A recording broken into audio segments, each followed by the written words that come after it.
The question right now on a lot of people's mind is, well, should I be using AI or should I not be using AI? So my question is this really the question? I mean, it's almost like if we had an opportunity to take a horse or ride in a car, would that really be a question if the journey were 20 miles or even a mile away? Well, we would probably easily choose the car. I think of AI right now as the automobile of our current age. In other words, the technology is that far advanced. Now, are there some problems? Sure. Just like a car might run out of gas and needs to have the oil changed, it has a flat tire. Sometimes, things go wrong. Sometimes somebody steals a catalytic converter off your car. But it doesn't mean we stop using it or we don't use it. I remember not too long ago when adopting some of the technologies we take for granted today were resisted. And what happened was those who adopted it accelerated and grew their businesses. Those who resisted it, when they did feel like it was time to get on, they had to really play catch up. And some of them never caught up. In fact, some of those we don't even see their businesses hanging their shingle anymore because they've gone out of business. Now, I'm not saying if you decide not to use AI that you're going to go out of business. But what I am going to say is you should start playing around with it. It's free. You can get a product like Chat GPT, sign up for a free membership or a free account, and start doing some things. And, part of the starting is knowing that you're going to screw up some things. And here's the coolest part. You can't break it. So I would try, if I were you and I were just coaching you or counseling you to start using it, I'd say, hey, if you use email, I would start saying, hey, can it help me write emails? Well, after doing it for now almost 12 full months, I can tell you absolutely, actually 14 full months, absolutely, it can help you write emails much, much faster and more creatively and just efficiently. So I would say start jumping in and doing this. Now, there's a portion of this where good in equals good out. Garbage in equals garbage out. And in this case, it's called a prompt. And this is one of those things where you say, well, if I ask it a good question, it will give me a good answer. If I ask it a poor question, it will give me a poor answer. So if you actually, let's use a calculator as an example. If you put in the wrong numbers seeking the right answer, you're going to be frustrated and you're going to say, hey, this calculator thing doesn't work. And you're going to toss it away. The same is true when you're using AI, this large language model. So if you're saying, hey, give me 10 topics to write about as a local business owner who owns an ice cream shop. Well, it will give you 10 topics. And that would be a decent start. And you look at those and say, well, the answers are not real impressive. Well, what could you do? Well, you could give more information.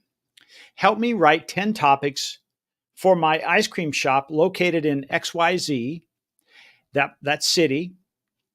And most of my customers are the age or between the ages of X, Y, and Z. And most of my customers are male or female. And give me 10 topics to help me grow my business that I could write about. And that could be on social media, but let's say we're going to write it for emails.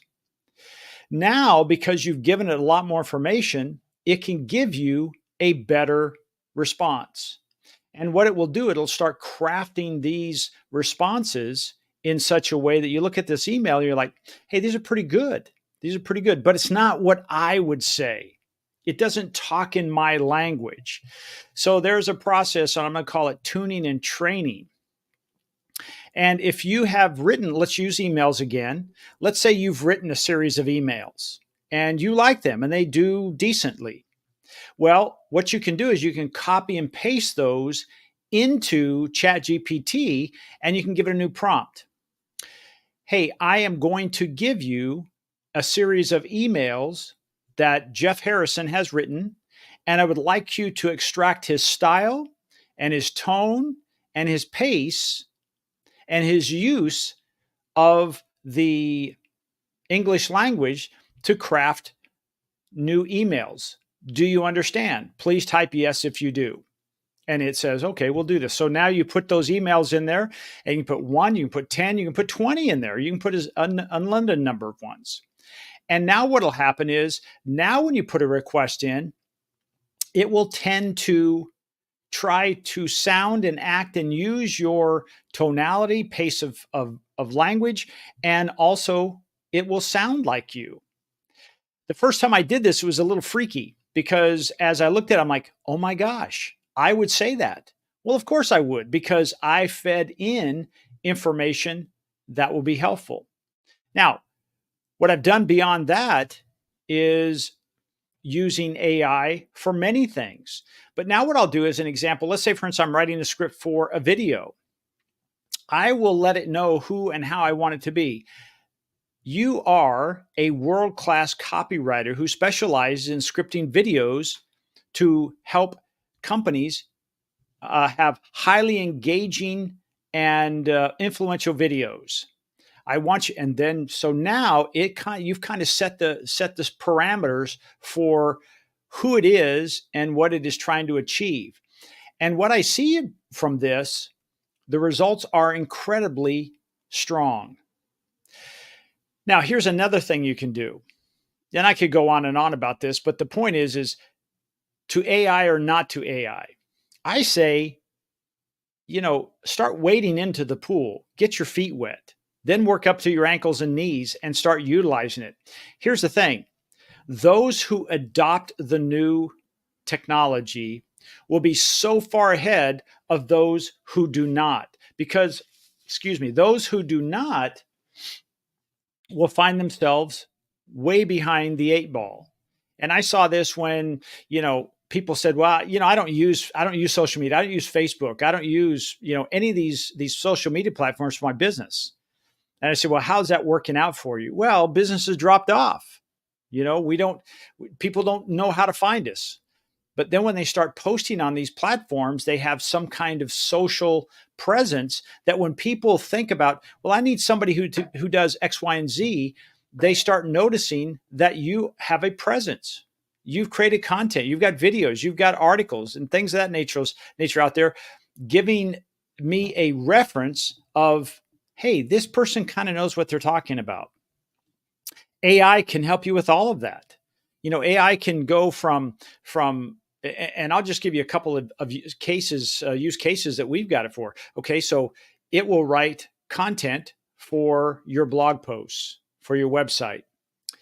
It will create social media posts for all your platforms.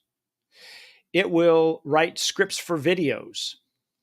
It will write descriptions and titles for your videos. It will write titles and headlines and descriptions for your social media platforms. This is just a tip of the iceberg. What we're doing now is we're starting to expand that and say, using artificial intelligence, we are building an automation workflow. And so what this is allowing us to do is we're investing a lot of money into creating something that will help them get to the level they need to get to as far as posting and creating content to keep them relevant in their local market. Now, I want to make a reference here, and I have tremendous respect for this person, and I don't mean this as a negative. It's an awareness that is very difficult. There's a gentleman named Gary Vaynerchuk, his Gary V, and I've been watching him for a long time. If you looked on my shelves, I have his books. I've read all his books. I love this guy. I think he's great. He has a lot of common sense information, and he also is the owner of one of the largest marketing and media companies on the planet. And he says something, he said, if you're not making content, this is what he challenges us to do.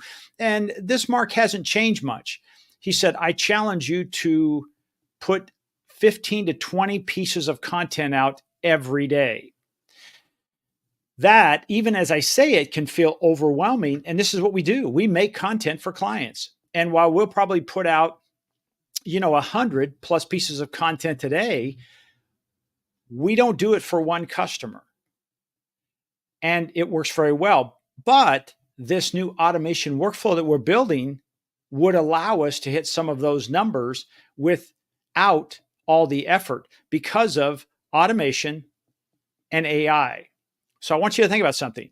Let's say you are a HVAC company and you're competing against me, and I have an HVAC company, and I have this automation workflow with artificial intelligence in it, and I'm producing 20, 30 pieces of content today, whether it's a combination of blog posts, it's social media posts, it's videos, it's emails, whatever it may be, right? And it's going out with minimal intervention by me. I mean, I'm checking it to make sure, hey, it says what it needs to say, and it's not incorrect, and all the stuff is really good. And it's being posted every day. If you're competing against me, I'm sorry, you're going to be left behind, because if you're saying, well, I'm posting once a day, I'm 20xing you. And I'm doing this on 4 or 5 platforms. So if I'm putting out 20 pieces of content on 5 different platforms, that's 100 pieces of content plus blog posts that are rating on Google every day. Well, when somebody searches for, hey, why is my air conditioning blowing warm air? And I already have 5 articles on there and 42 blog posts, or 42 social media posts that deal with that in some way, shape, or form. When they see that, who are they going to think is probably got a handle on this? And maybe they're the authority in their marketplace. Well, obviously, the one who puts out all the content. Well, that's what I'm working on. And I should have that ready to go in just, I think in a few weeks. We're just testing it right now and finishing the build out and tweaking it here and there. But this is something that will allow local business owners to compete at a very high level. So, to AI or not to AI, is this really the question? To take a horse or to take a car? Is that really the question? It's time to get on the AI horse and learn how to ride it. And remember, the person on the back of that horse is in control. You are the one who drives that. You're the one who makes sure it stops when it stops. It turns left or turns right. It doesn't just run for the barn on its own. Knowing how to do things like, prompt engineering. And that sounds technical. It sounds complicated. Knowing how to ask the right questions to get the responses you're looking forward to getting back. And this is one of those things where there's some trial and error with that. That's what we did. We've been trial and error for quite a long time, and we just keep getting better and better and better. Because here's the thing. The more we sharpen our saws, the easier the wood is to cut. Let me repeat that. The more we sharpen our saws, the easier it is to cut the wood. Why? Because we're not going out with a dull edge. We are cutting the same wood you are, except we're doing it with such a razor sharp edge that we are cutting more wood. We're producing 15 to 20 pieces of content today.